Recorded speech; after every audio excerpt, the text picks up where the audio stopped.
لو بتاكلي بالليل الموضوع غالبا مش جوع. تعالوا نشرح الموضوع ببساطة.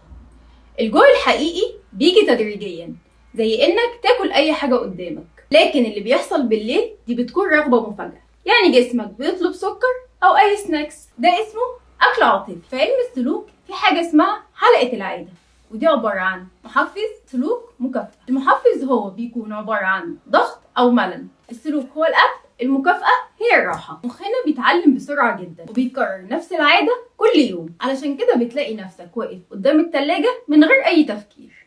هل أنا هسيبك كده من غير حل؟ يلا بينا أقولك تعمل إيه. الحل هنا مش إننا نمنع الأكل، لكن نقف دقيقة قبل ما ناكل ونسأل نفسنا هل إحنا فعلا جعانين ولا إحنا محتاجين راحة؟ بعدين أستنى 10 دقايق، لأن الرغبة في الأكل بتيجي عن طريق موجات وغالبا في الاخر بتهدى. تالت حاجة ممكن نعملها ان احنا ناخد بديل للراحة، زي ان احنا ناخد شاور او نشرب مشروب دافي او حتى نتمشى 5 دقايق. ولو طلع جوع حقيقي ناكل وجبة صغيرة ويكون فيها بروتين مش سكر. الحل مش في اننا نمنع الاكل، الحل في ان احنا نفهم جسمنا محتاج ايه فعلا. ولو عندكم اي اسئلة او استفسارات ممكن تبعتولي في الكومنت وانا هرد عليكم. انا رحمة سمير، اخصائية التغذية والتدريب.